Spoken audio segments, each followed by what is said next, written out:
Hello, good morning everyone. My name is Keely Scott and I'm the Head of Conferences at the Royal Aeronautical Society. I'm delighted to welcome you all to our webinar today on mental wellbeing and human performance. I hope everyone's keeping safe and well. We've had an amazing response to this webinar. Over 500 people have registered and it's great to see that so many of you have been able to join us today.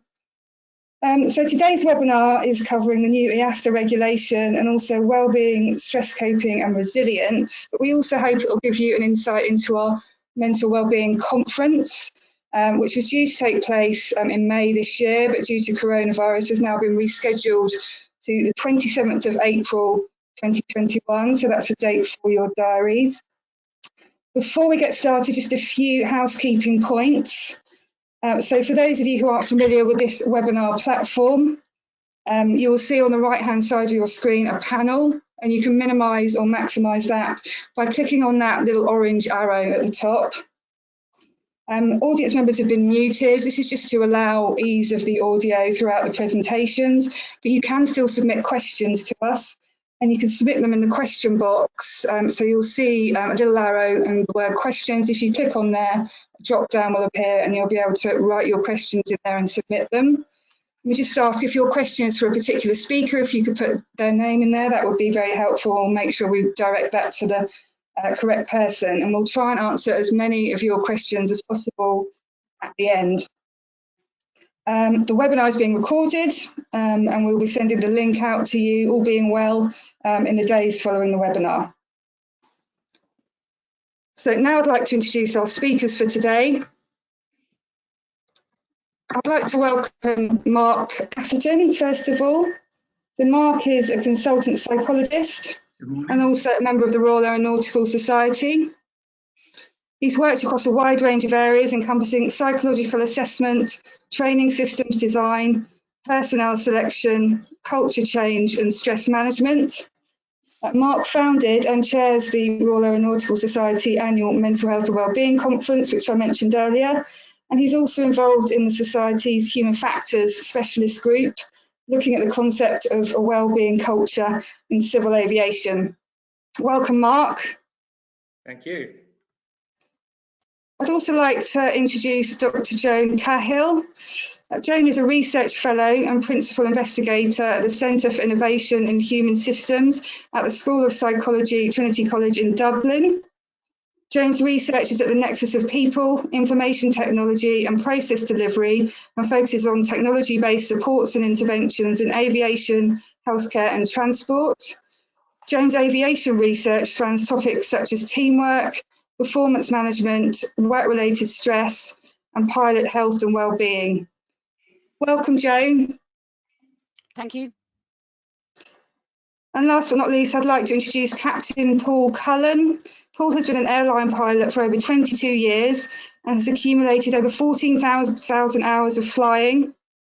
Paul is an IFALPA accredited air accident investigator and previously held the position of Director of Safety and Technical with the Irish Airline Pilots Association. Paul has been a research associate, again at the Centre for Innovative Human Systems at the School of Psychology at Trinity College Dublin. Welcome to you, Paul. Morning, Keely. Thank you very much. Okay, brilliant. So without further delay, let's start the presentations. I'd like to hand over to Marc Atherton, who will deliver our first presentation. Marc, over to you. Okay. Good morning, everybody, and thank you for the introduction and administration, Keely. Very well done. Much appreciated. And thanks, everybody, for joining us. Over 500 people have registered for the webinar today, which to me says that this topic is something which is very relevant. Certainly the current situation has made it, I would argue, more relevant. People are furloughed, sitting at home, worried, stressed, anxious about the future. Whilst this conference webinar was intended to take place before coronavirus, the lessons and hopefully the points raised today will still be valid, if not more so. This is the fifth in a series of conferences that were founded in the aftermath of the Germanwings tragedy. And today I'm doing a presentation on behalf of myself and Dr. Stuart Mitchell of the UK Civil Aviation Authority. This presentation and the concept for the conference came out of some discussions between Dr. Mitchell and myself around the regulation, the EASA regulation, which came out of the investigation into Germanwings, and where that put us and what opportunity it offered us to move into the future. So the conference title and the title of this framing presentation is Moving Beyond Regulatory Compliance.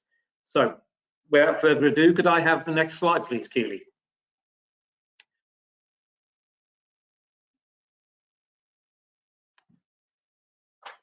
Because this is being done in conjunction with Dr. Mitchell, a couple of disclosure statements. I shan't read them, other than to say that the views expressed in the presentation are not the views or policy of the UK CAA or the Royal Aeronautical Society. They are personal views, and the views expressed in this talk are mine.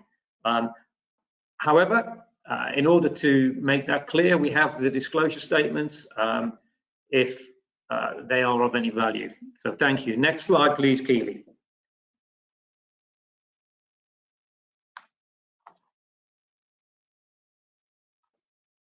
The current situation. Where are we today, excluding coronavirus? Post Germanwings, EASA formulated their response through a special working group looking at the implications. And as a result of that, they produced some new regulations relating to the mental well-being of aircrew. The document is hopefully widely circulated, the regulation, and people are well familiar and well acquainted with its content. A quick summary of where we are with regards to the EASA rule and its mandatory implementation in August of this year as a compliance requirement for AOC, Air Operator Certificate holders in Europe. The rule has a number of major components. 3 of the medical components have already been implemented and they're listed on the screen, and hopefully major AOCs and others are already acquainted with and have implemented those requirements. AME training, enhanced psychiatric assessment at Class 1 medical, and drug and alcohol screening at the initial Class 1 medical. The remaining components are well known by now, hopefully, to the key stakeholders in the industry, and there are 3 of them overarching. A psychological assessment for all aircrew before line flying as part of the selection process, the implementation of a pilot peer support program for all AOCs, and the operator drug and alcohol policy testing, including, of course, the ramp testing regulations. The 3 major remaining components are the ones which are still outstanding for compliance implementation by August of this year. They are challenging, but they are achievable. The UK CAA is developing guidance on how to implement these requirements in the UK, and the EASA have published information and held workshops on the components of the rule for all carriers subject to their oversight. So that's where we are. That is the outcome of the Germanwings tragedy. And in a sense, this is a safety one response to a specific event. The purpose of the conference and of this presentation was to look beyond that particular approach and to see where we go next. Next slide, please, Keely.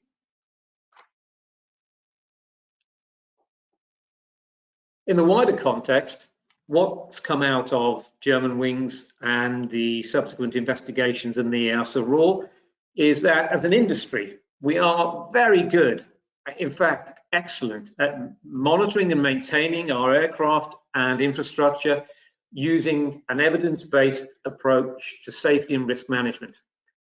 Unfortunately, what Germanwings showed us is that we historically have done less well with our human assets, to the extent that Aon Insurance in 2016, from their aviation practice, actually identified a simple issue from their perspective, that now the primary risk factor for the insurance carriers is seen to be the human factor. Germanwings' tragic event came as a real shock to the system, and the insurance industry is paying very heavily, and as such they would, I presume, my understanding is they would like very much to have the risk of the human factor mitigated. They would not wish to see another Germanwings if there is a way in which that could be mitigated to the greatest extent possible. It became clear that we as an industry knew very little about the mental well-being state of our aircrew and other professional groups to various degrees, air traffic control officers, engineers, cabin staff, and how that might affect their performance and the implications for safety. And as an industry, monitoring and mitigating risk to enhance safety and performance is integral to what we do. So how do we look to operate our safety management systems given that? Next slide, please, Keely.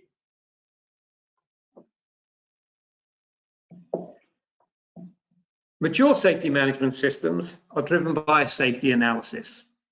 On the right-hand side, there are three key components: reactive, predictive, proactive. Reactive is, to an extent, what's happened with the response to Germanwings. There was a horrific incident, great loss of life. The industry reacted and has created a policy through EASA to look to mitigate that risk in the future. The safety analysis moves within the industry from reactive through predictive into proactive. In principle, a safety 1 to safety 2 move. The analysis feeds into our safety management systems, and it is our safety management systems that make the industry the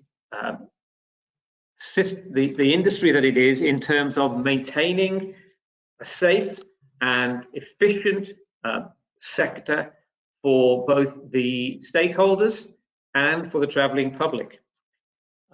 It begs a question for me. Where are we with the risk analysis of mental health and well-being post-Germanwings?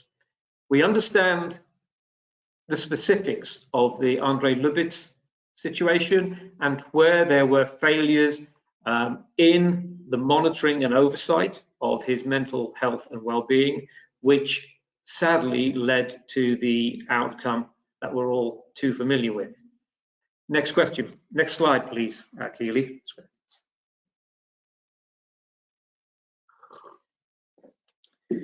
If we look at mental well-being as a risk component, we have to ask two questions in terms of a safety management system. What do we currently know, and what would we like to know? On the left, using a very simple traffic light system, is what I would argue we know about the current state of the mental health and well-being of the professionals that make our industry the global success that it is. We know very little. We have very little data. We have general population figures. Some of you may have heard figures thrown around like a lifetime risk of 1 in 4 to 1 in 6 for a common mental health issue. Generally, between 1 in 4 and 1 in 6 people in the general population will have a mental health issue at some point in their life. And we have very limited analysis of whether that statistic is relevant to the populations within aviation: pilots, air traffic controllers, engineers, cabin crew.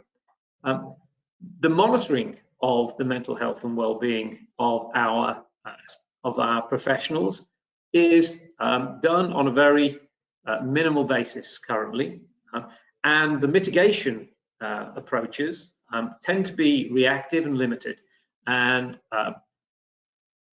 Joan and Paul, in a subsequent presentation, will touch on this, but we end up in a situation where, in terms of the current knowledge state, if we look at mental well-being as a risk concept, we are not where we would like to be, I would argue. In the ideal world, we should be moving over into the diagram on the right-hand side, and we should be in a position to turn the boxes, the rectangular boxes, green. We should be in a position where we have, to the greatest extent possible, a known and mitigated risk for the mental health and well-being of all of our professionals, in order to ensure that we have a safe and efficient civil aviation sector to serve the traveling public and to serve its other functions of connecting people around the world. Next slide, please, Keely.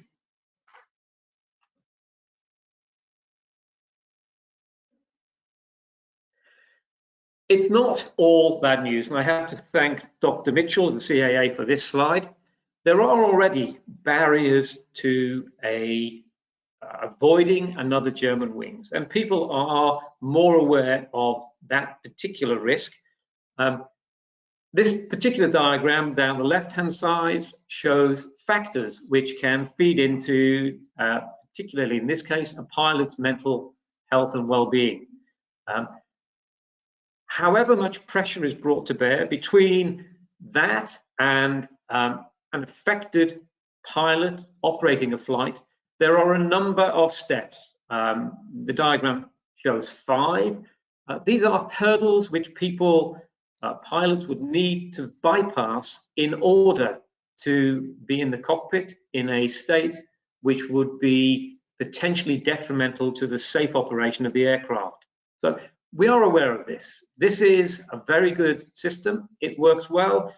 The evidence of the infrequent occurrence of the kind of event that Germanwings represented in our global industry would suggest that this system works fairly well the vast majority of the time.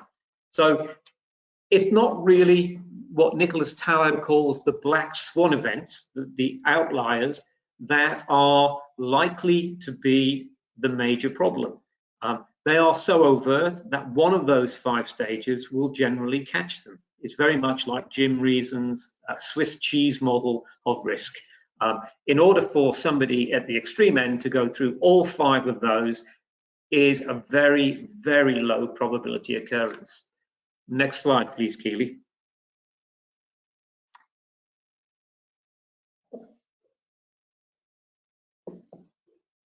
I have Dr. Mitchell to thank for this slide.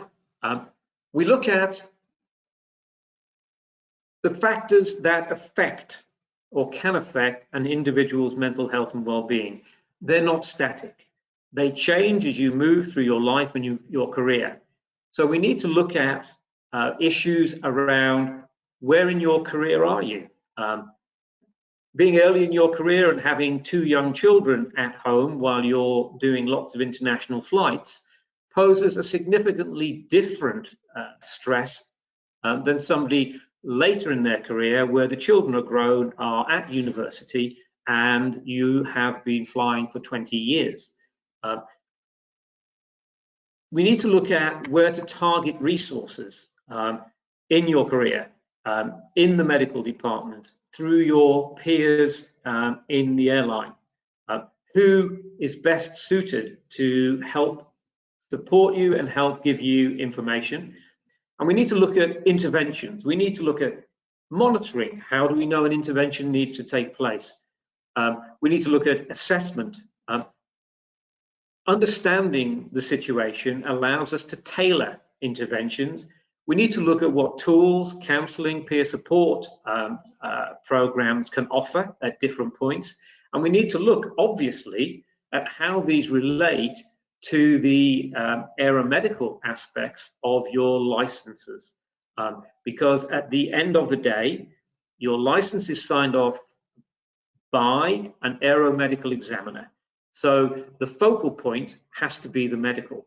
How does this all come together to produce a situation where we can provide support to our professionals in order to maintain high levels of mental health and well-being, such that these people can operate at optimum performance levels and contribute positively to the safety culture of the airlines. Next slide, please, Keely.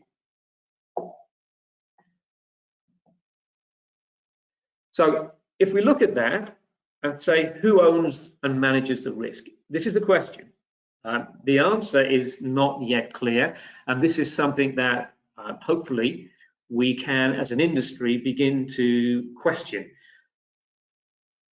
Whoever owns the risk, there are adverse impacts of health and life events on individuals and families. These are uncontrolled risks outside of work, but they can come into the workplace. And when they do, they can affect operational performance. They certainly change the operational risk profile. They can impact the duty of care obligation on employers with regards to their staff. They can impact the third-party liability risk. This is to do with how much you do to mitigate the risk. One of the talks at the conference would have been and will be next year from Gerard Fallin, QC, a leading risk and liability analyst. And this is something that is very relevant. You mitigate the risk by doing what you know is possible, not what you think is the minimum compliance requirement. In that gap lies potential liability. And what are the implications of this concept as we shift from a safety 1 to a safety 2 operational risk model, going from reactive to proactive? There are clearly a number of issues that need to be addressed here, and hopefully, as an industry, we can move towards that. Next slide, please, Keely.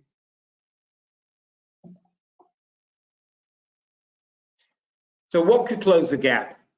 Well, based on the concept of a mental well-being culture, with mental well-being as a risk item, what could we do? Adopt a safety 2 approach to mental well-being. Look at the issues and look at what works well and build on that. Develop appropriate, keyword, appropriate monitoring approaches at the individual, fleet, and sector level. We're blind at the moment to a great extent. We need insight. We need to develop effective mitigation approaches at the individual and the organizational level, and we need to foster a well-being culture akin to the just culture policy in the industry. We need to share expertise across key stakeholder groups to coordinate responses. Air traffic control knows a great deal about team performance, which is not part of the core of knowledge within the piloting community, for example. And we need to combine academic research and practical expertise to close the gap, to move towards the all green, red traffic light situation. Next slide, please, Keely.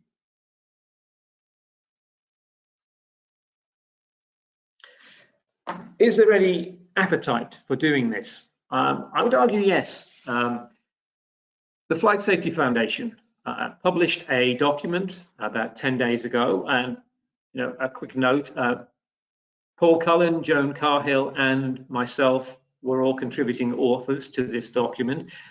It's an aviation professional's well-being guide. It is a practical document issued in response to the coronavirus situation to help professionals in aviation maintain high levels of well-being. Is there any interest? One of the team at EASA has posted the document on one of their safety websites. and it had over 20,000 hits in 4 days. It would suggest that there is a real recognition that well-being is important, not only for the individual, but also for the organization in terms of performance and safety. Well-being is so important. The British government in 2010-2011 actually spent a huge amount of money looking at whether it was worth fostering well-being in the population as a matter of policy. And Sir Gus O'Donnell, head of the UK Civil Service, the ultimate Sir Humphrey, for those of you who know Yes Minister, came out with a line which I still think is relevant, talking about well-being. He said, if you treasure it, measure it. Well-being is important. Well-being keeps people safe and keeps people performing at very high levels. Next slide, please, Keely.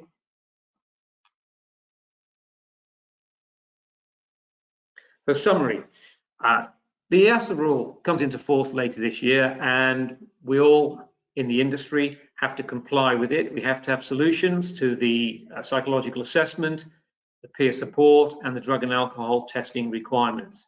But that's a safety one response to the Germanwings tragedy.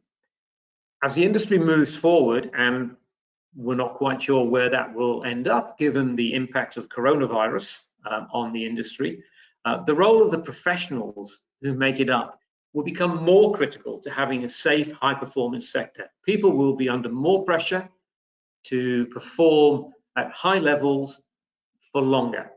And I would argue that as an industry, we should look to going beyond a minimum compliance approach with the EASA regulation and create a safety 2 type response which proactively enhances the well-being of the individuals, the professionals in our industry, and enhance the safety performance of the sector as a whole. How do we make this happen is a good question. And that's the end of my presentation. Thank you for listening. I will now hand over to Captain Paul Cullen. Paul, over to you. Thank you, Mark.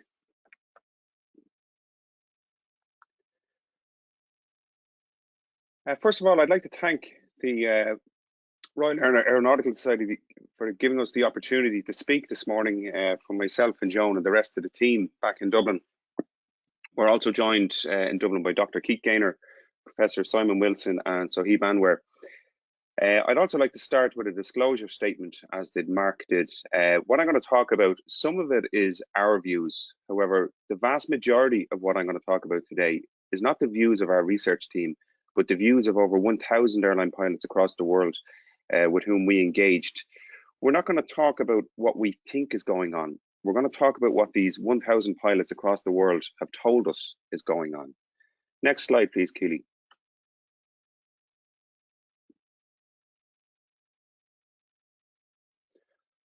I want to start by talking about risk and hazard and threats. Aviation, as we know, is ultra safe. However, it is an inherently risky business. So how have we got to the stage of ultra safety when there's so much risk around? We go to great lengths in aviation to identify hazards. We assess the risk and we mitigate the risks with suitable defences. The size of the defence will be in direct proportion to the size of the threat. However, the most dangerous threats in aviation and in life are those that we're not aware of, or those threats that we are aware of, but for whatever reason assume they either don't apply to us, or we falsely assume that we've mitigated adequately. Next slide, please.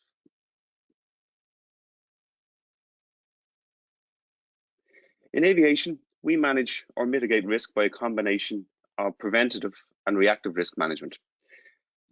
We try to prevent an incident from happening in the first place, and yet assume that it may still happen. And if it does happen, we try to ensure that there's controls or barriers in place to minimize the impact of the severity of the incident. If we think of how our industry has responded to CFIT, controlled flight into terrain incidents over the years, it's a very good example. Back in the 1950s, 1960s, airplanes were crashing into the ground at an alarming rate. However, we didn't bulldoze the mountains, nor did we forbid pilots to fly into mountainous regions. What we did was we mitigated the risk. We gave the pilots maps. On those maps, we charted the mountains, so the pilots knew where the mountains were. However, that still wasn't enough. We needed to make sure that those pilots knew where they were in relation to the mountains or the threats. So therefore, we beefed up the navigation systems on the aircraft. However, that still wasn't enough. Pilots were still getting lost, even though they knew there were mountains out there. They didn't realize how close they were to the mountains. We introduced GPWS, ground proximity warning systems. This was a reactive system. This is what saved the pilots from hitting the ground when all else had failed. A similar approach is taken in general healthcare, where we don't just look at the treatment of illness, we look at promoting good health behaviours. When we prepare for a flight, we assess the weather, we assess NOTAMs, we assess the aircraft, we assess the environment that we're flying into. However, we need to do that with our people as well. We need to protect our most valuable assets. Next slide, please, Keely.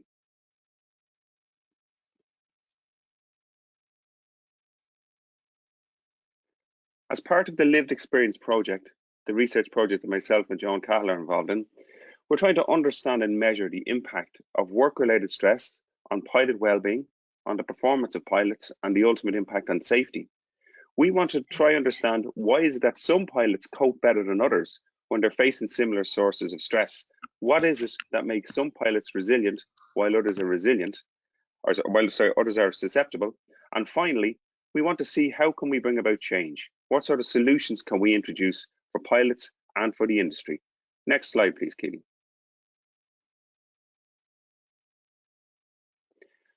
I want to talk now about health well-being. Marc alluded to the biopsychosocial model of health as proposed by Engel. This model allows us to think of our health, three different strands of our health. We have the biological, which is our physical, the psychological, that's our mental health, and finally our social health.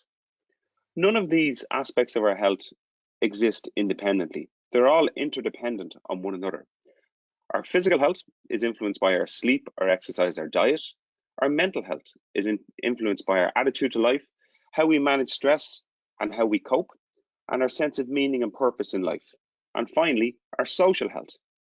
That's to do with our interpersonal relationships and our support network. Next slide, please, Kitty. In managing stress, people vary in how they cope. We all have different healthy behaviors. These influence our resilience to stress. However, sometimes some of the coping mechanisms that we adopt are not in our best interest. These are maladaptive coping techniques. However, common stress coping techniques can include exercise, practice of relaxation techniques, and seeking social support from our friends or family. So how did we go about looking at pilot wellbeing? Next slide, please, Keely.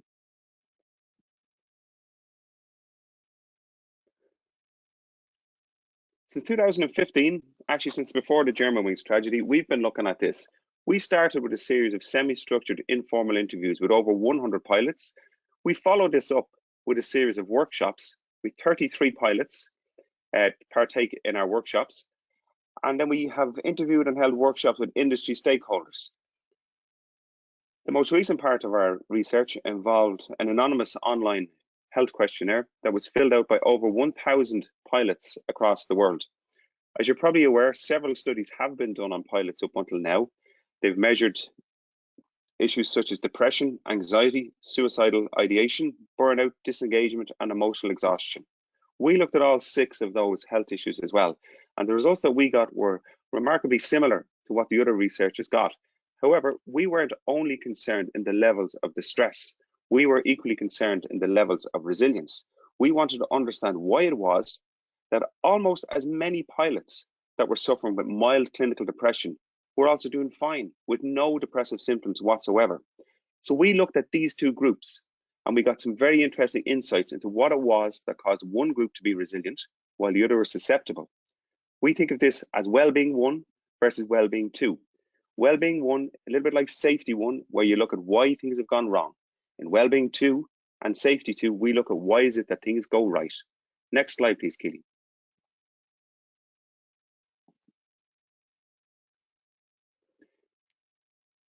As part of our workshop, we discussed with the pilots different scenarios. We proposed 6 different scenarios of what might be going on right now with pilots flying. The largest group of pilots we proposed are those that are doing well. They're coping mostly well. And the safety impact of these issues on pilots, these issues on safety is negligible. If the pilots do make any mistakes, they tend to self-correct. The second group, pilots are coping well, but sources of stress at the job might be having an impact on their physical health. This could be something like back issues or gastrointestinal issues, all of which were very common in the pilots to be surveyed. And once again, there was a minimal safety impact. Any mistakes were either self-corrected by the pilot or picked up by the other pilot. The third group, this was the most interesting group and possibly the group that gets least attention at the moment.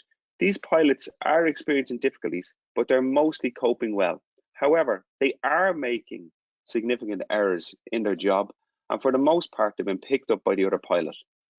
The fourth group are pilots who are coping, but it may have long-term impacts on their health. That could be their social health, it could be that their marriages or their relationship with their children are suffering, or maybe their health, they have an underlying health concern that is not really causing an issue yet, but will be long-term. And once again, that doesn't have a direct safety impact. The fifth group are pilots who are not coping and perhaps might lose their license or have to go on long-term sick leave. And the fact that they're removed from the cockpit, obviously there's no safety impact. The sixth and the final scenario were the extreme cases. These are the highly catastrophic but equally highly rare events, the likes of Germanwings, where there's a potential for a serious incident or a fatal accident. These are the type of issues that we feel have triggered the response from EASA. Exceptionally rare but exceptionally highly catastrophic events, and where we feel the real focus needs to be is on scenario 3. And we'll discuss that later on, particularly Joan will discuss that on her half of the presentation. Next slide, please, Keely. So we wanted to understand what were these sources of work-related stress in particular that were causing pilots problems. The most common one reported by pilots was irregular hours, followed by antisocial hours, followed next by the length of the duties, and then difficulty accessing food, the changing nature of the job, inflexible annual leave, lack of engagement between pilots and management, time away from home, the sedentary nature of the job, and roster uncertainty. There's one thing that almost all of those sources of stress have in common, and it's that they're here to stay. A little bit like the mountains that we spoke about at the start of the presentation, there's not a whole lot we can do about many of those sources of stress. Unfortunately, it's a 24/7 industry we work in, so we're going to have to work irregular hours.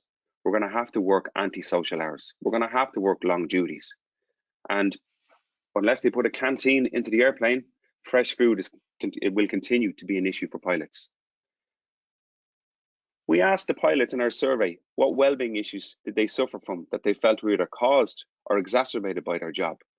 The most common, 81% of pilots reported sleep difficulties. 73% of pilots reported musculoskeletal issues such as back problems. 58% reported digestive problems. And almost 50% reported loneliness, with 42% reporting marital discord, 37% reported psychological distress, 32% respiratory issues, and 14% reported cardiovascular issues. Interestingly, several years ago, cardiovascular disease was the most common cause for loss of license in pilots. Now only 14% of pilots report it. Next slide, please, Keely.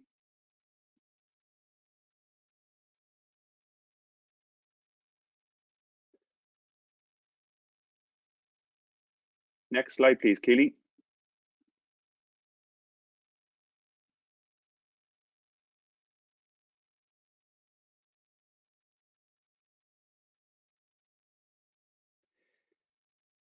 One thing that stood out from our results was that not all pilots are suffering. As I said, almost half of the pilots are doing fine. However, nearly 60% of pilots reported using coping mechanisms to manage the work-related stress and its impact on their well-being. And what was very encouraging in our results was that pilots using coping mechanisms were found to have much lower depression severity levels than those who weren't using coping techniques. Next slide, please, Keely.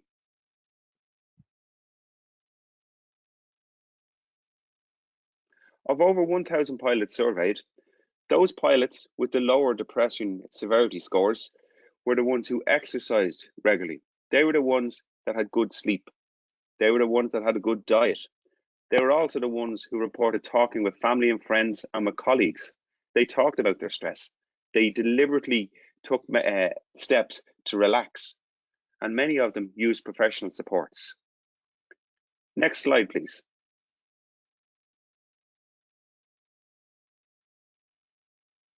Although all of our findings were recorded before coronavirus, much of the findings are relevant now more than ever. We've got a unique insight into what it is that's allowing much of the world's pilot population to remain resilient when facing stress. Once coronavirus arrived, we decided that we were in a unique position with a unique data set that we could offer help to the world's pilots. We published a document called Turbulent Times. There is a link to the document at the end of the presentation. And in this document, we used a lot of our findings with practical tips to suggest to pilots how they can cope, how they can improve their resilience, and how they can manage their stress. On foot of publishing this document, we were invited by the Flight Safety Foundation to join a team consisting of subject matter experts from the Flight Safety Foundation, from EASA, Eurocontrol, the Royal Aeronautical Society, the European Association of Aviation Psychologists, the European Pilot Peer Support Initiative, and the UK Flight Safety Committee to come together and put together a document, and that's the Aviation Professionals Guide to Wellbeing that Marc referred to earlier on. So at this point, I'm going to now hand over to my colleague, Dr. Joan Cahill. Thank you. Thank you, Paul, and thank you, Marc. We might just move to the next slide, please. So to pick up on some of the points that Paul and Marc mentioned, our research developed an evidence base to present a case for the need for resilience for both pilots and aviation professionals. So our research collects evidence around the pre-COVID situation. As we know, the landscape has changed quite fundamentally, and this is both for pilots and aviation professionals and for people working in other occupations. The Flight Safety Foundation have raised 3 operational scenarios that we must consider in relation to COVID. These include aviation professionals currently in work in different circumstances, aviation professionals who are off work and the supports that are required for them, and aviation professionals going back to work. And the document that Paul mentions really raises awareness as to the requirements to develop resilience for all aviation professionals who are moving between each of these 3 scenarios. We as researchers would argue that there is a need for a preventative approach. There is a risk that in focusing simply later at going back to work and what is required, not enough will be done now to deal with and prevent a worsening of well-being and mental health issues for aviation professionals. So this is a case really that our research makes, and I'm going to take you through a little bit more around this case for the need for resilience. Next slide, please.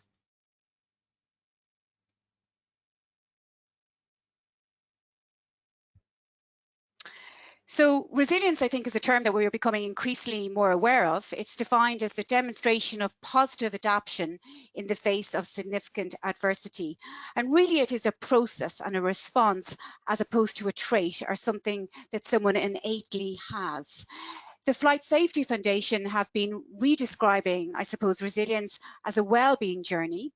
And the diagram on the right of the screen is this well-being journey that we're going to take you through.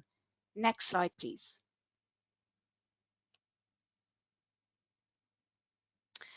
So as Paul mentions, resilience and adapting and coping starts with self-awareness. So self-awareness is all around the me.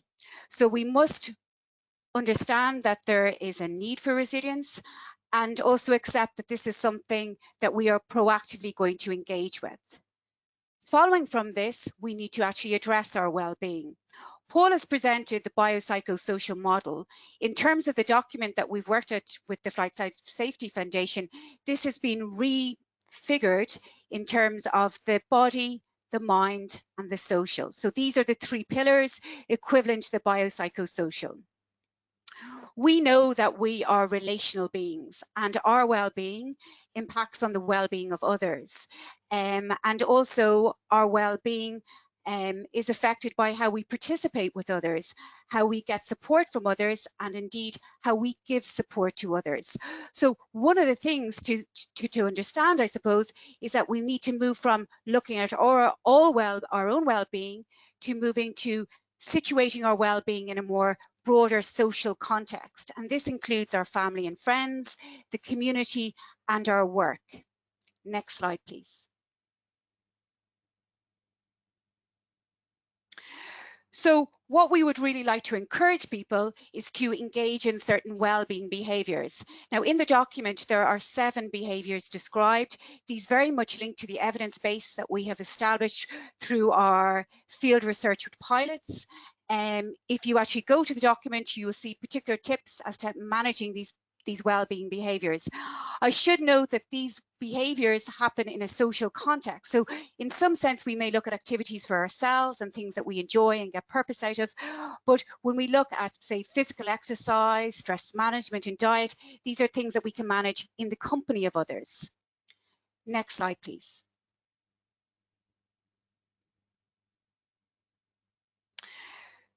So well-being is a process, and it's something that needs to be maintained, and we can maintain it by using various different tools. And the idea is that we become aware of where we are at and what we are doing. And at different points in time, even through the course of the day, we can be in the green, we can be doing well, and then things can change. And the whole point is not to become complacent about our well-being, it's to maintain it and actively work on it. So next slide, please.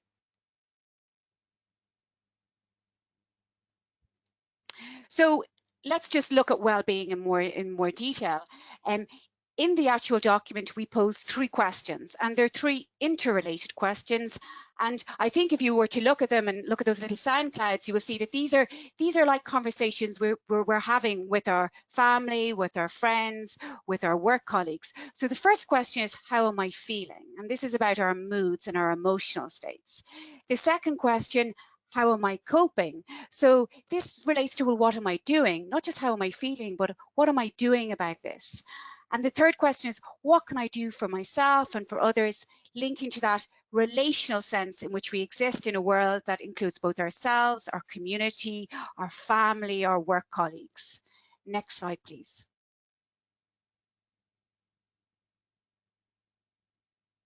So in our research, we are looking at self-assessment and well-being managed across the 3 pillars of well-being, the biopsychosocial. So you'll see that in this table. And these link to what is in this well-being document, those 7 behaviours, and very much managing it in terms of that social context that I described. So really what we need to ask ourselves, and even to use colour as a framing device, you know, how are we doing? What am I currently doing? And what can I do to improve this, both for myself and for others? Am I in the green? If I am, well done, that's very positive, but let's continue with this. If I'm in the yellow, maybe there's some areas that I need to improve with. And if I'm in the red, well, this is a call to action. Things must change. I need now to focus on myself and developing my resilience. And I suppose this focus on the self is very important, because if we look at the context of what is happening with COVID, we know that very much what is happening now and what is possible to happen resides within our own domain, within ourselves and our family, and those social supports that we're able to maintain with social distancing rules. Our health services in crisis. So from our research, we know that some pilots were using services and supports beyond what was provided within the airline in terms of, you know, the EAP function and peer support. Pilots were actually, you know, getting support from family members and also from their health services, both private and public. These are in crisis, the same supports aren't available. So there's a need to dig deep. Now, digging deep and developing resilience, you know, for someone in an extreme situation, and looking at those scenarios that Paul described, scenarios 5 and 6, you know, there needs to be supports beyond this wheel of support that you see in the image on the right. Next slide, please. So what can I do? Well, looking at those 7 behaviors, you can actually say, well, what am I doing today, tomorrow, and the next day? So this is very much dealing with the now and saying, well, what can I do? Next slide, please. So what we've presented is really an evidence base for a pilot wellbeing behaviour model. So this includes the lived experience model, the sources of work-related stress and the health outcomes that Paul described. It also includes the impact model, which looks at the relationships between sources of work-related stress, well-being, performance and safety, and very much makes both a moral and a business and a safety case for addressing well-being. Then the model of coping, which is, is certainly very positive. It looks at the predictors of good mental health and well-being, but also, the strategies that are leading to more positive outcomes.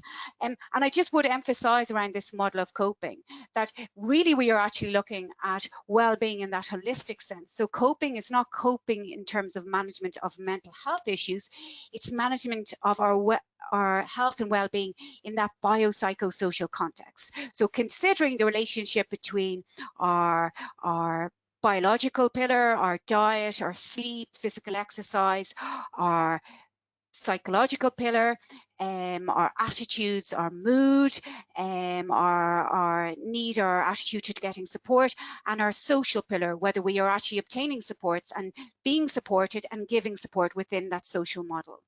And then the last section is looking at behaviour change. And this is where we need to start to move. And this is where the evidence is developing. And this is really around motivations and enablers and barriers for change. And we are publishing some of this research over the course of the next few weeks. And really it is quite positive in terms of what the case is for change and how this can be realised. So we might move to the next slide, please. So we are researchers and we have a research roadmap in terms of developing an evidence base for tools to support pilots, the airline and industry. And we are very happy to have this platform to showcase this evidence base, but really we see the problem of managing pilot well-being and supporting resilience and of course addressing mental health issues as a wicked problem and something that needs to be solved from a stakeholder perspective.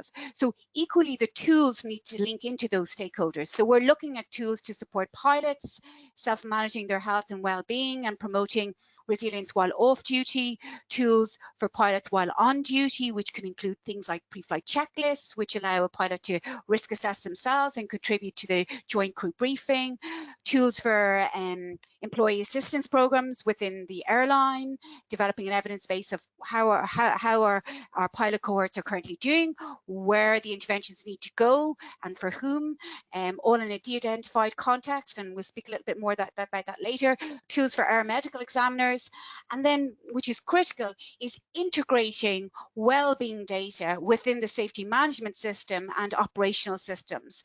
So these are this 5th set of tools which allows for the proactive and management of well-being or the human factor as a risk. Next slide, please.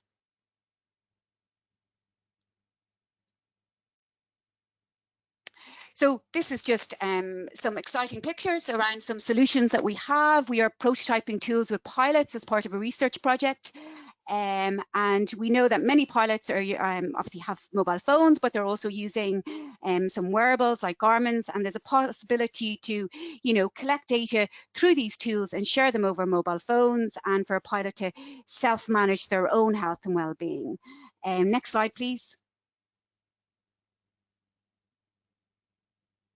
So our next steps involve developing a wellbeing community and a virtual challenge within the aviation community. So we are researchers and we learn from the evidence that we collect. We have collected evidence through the survey that Paul mentioned, through interviews and workshops and stakeholder engagement.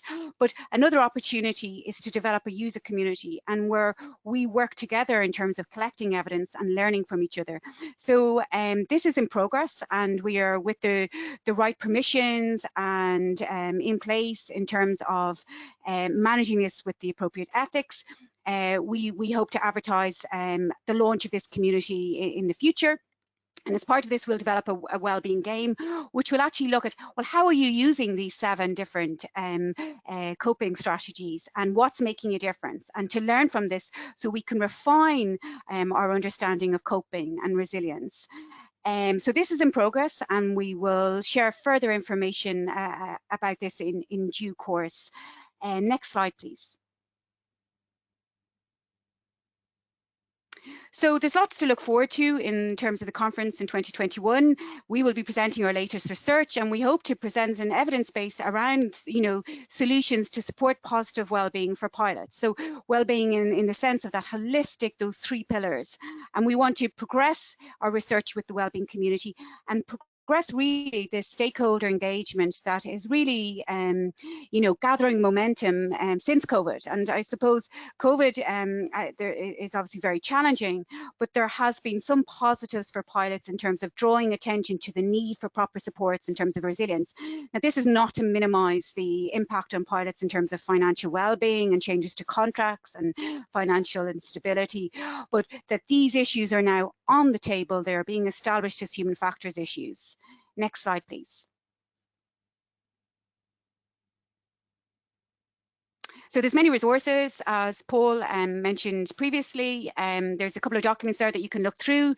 Our own project website that's hosted on the Trinity College website has ample tools and resources and information around publications that we have. Next slide, please. So at this point, we'd like to thank you for your interest and bearing with us. And I think we're going to move to the questions and answer session.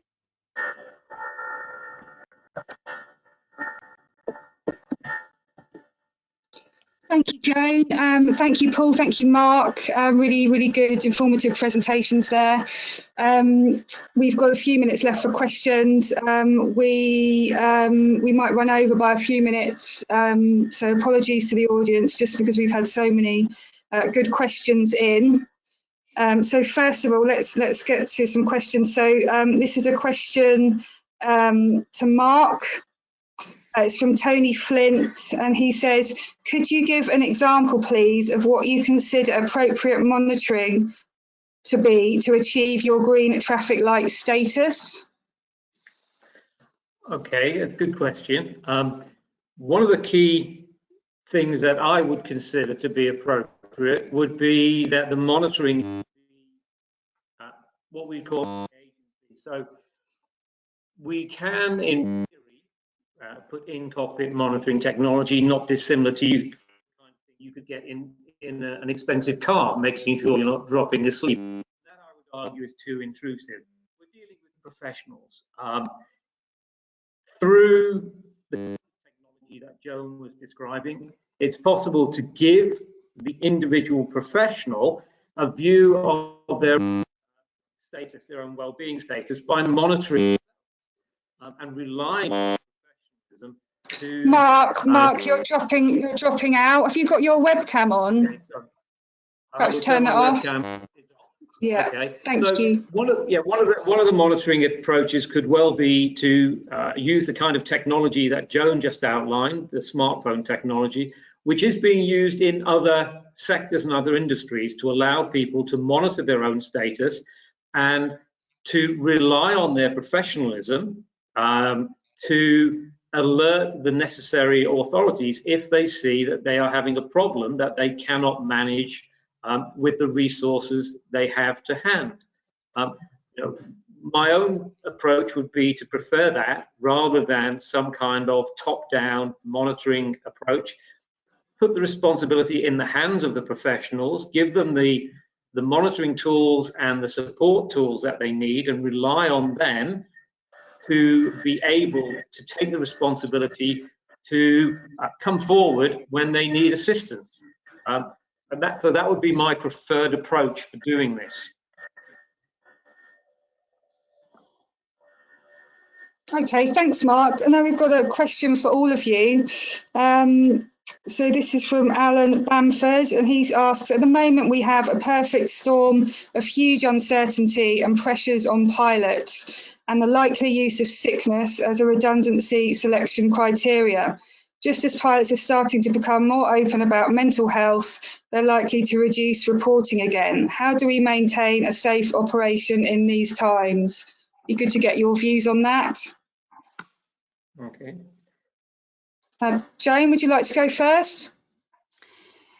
Yes, I mean, I think the question is very pertinent. One of the core challenges is that, you know, coming into this is that a pilot's license is dependent on their fitness for work. So it's dependent on their overall well-being.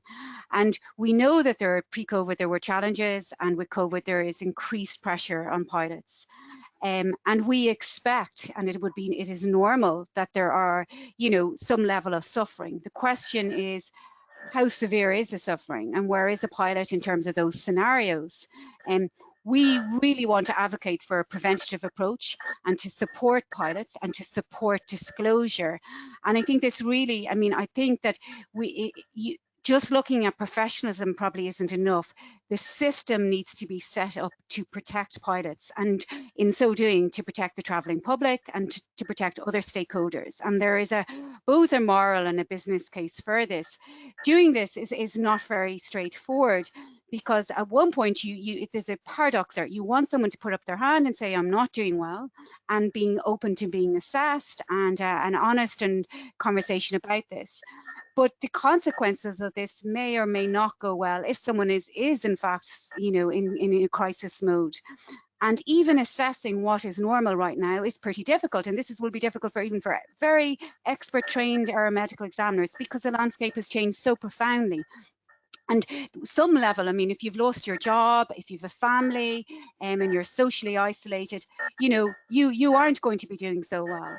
So how do we assess pilots? And one of the things we'd say, you need to assess resilience and assess coping and support pilots in that and work with them.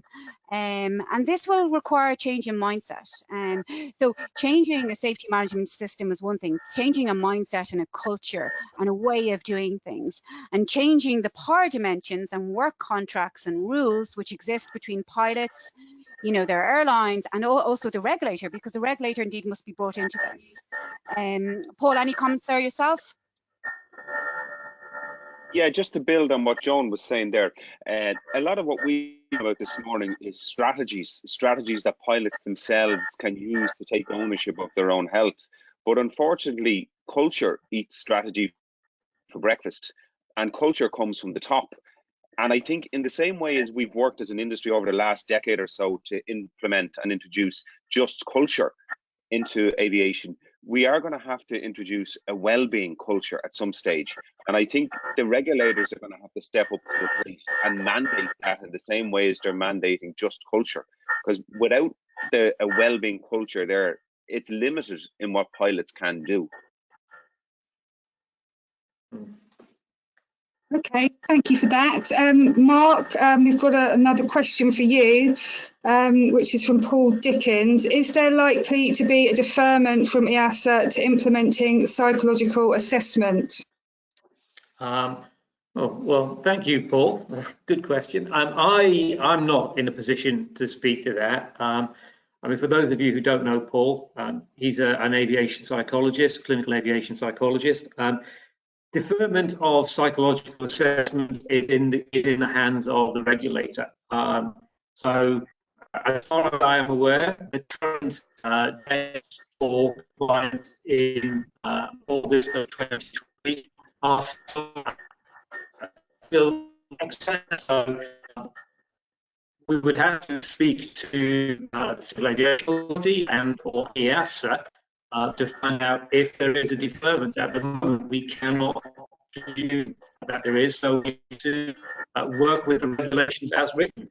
Just a quick aside, I know Paul has made available a document he's written called Clear for Takeoff, I believe, which looks at the key things, the cognitive, emotional, psychological, and physical and social constraints that people will face going back to work. And they do relate to the question. Knowing the kind of issues people are likely to be facing when they go back to work could well be the basis of a consideration for what is an acceptable standard for people to return to work. So I know Paul's making that document available freely. That could well feed into the discussion about effectively what is the minimum acceptable standard for somebody to return to work after isolation due to coronavirus. Beyond that, I'm afraid we would have to refer to the regulators for any policy changes or decisions. Okay, thanks, Mark. Sorry, Keely, if I could just add on to what Mark was saying there, I think it's very important to acknowledge that coronavirus is not just a biological virus, it's a psychological contagion. And the recommendations that EASA had that were due to come into place this summer, I believe that they are needed now more than ever. We have thousands and thousands of pilots who are sitting at home now, many of whom have used adaptive coping techniques, healthy behaviors over the last number of years to manage their mental health. And many of those now no longer have those resources available to them. No one of us is going to come out of this pandemic the same person that we were beforehand. Some of us are going to come out a better version of ourselves. However, we're not all going to. We are not all in the same boat. We are all in the same storm. However, some of us are on cruise liners in first class, whereas others are barely hanging onto a life raft, drowning. So we don't know what issues are going to be brought back into cockpits in 3 months' time, 6 months' time, 12 months' time, whenever we start flying again. We do not know what issues, what psychological issues those pilots are going to develop in the meantime. So now more than ever, we need peer support. We possibly need some form of assessment before pilots get back into airplanes and start flying again. And we also need the intoxicant testing. God only knows what some pilots are doing now that they haven't been doing up until now because of the fear of annual medicals and having to report for duty. A lot of those barriers to maladaptive coping techniques are gone at the moment, and the adaptive coping techniques are not there. So we need support now more than ever.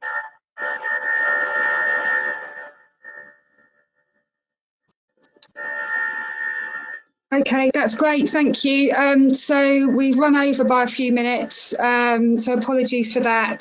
Just looking to close up now. So a reminder, a question came through actually about the date of our conference. So it's been rescheduled to the 27th of April in 2021. We hope to see you there live, hopefully and in person. Please also keep in touch with us through our website and keep up to date with announcements on the programme there, but also other upcoming webinars and events. There's also recordings of videos and podcasts on there as well, and you connect with us through social media. The channels are just listed there on the screen. I want to take the opportunity to thank our speakers. Thank you, Mark. Thank you, Joan. Thank you, Paul, for your presentations and your time today. We really appreciate it. And I want to thank everyone for joining us today. And I'm going to close the webinar now and wish you a very good day. Thank you, everyone. Thank you. Thank you. Bye. Thank you.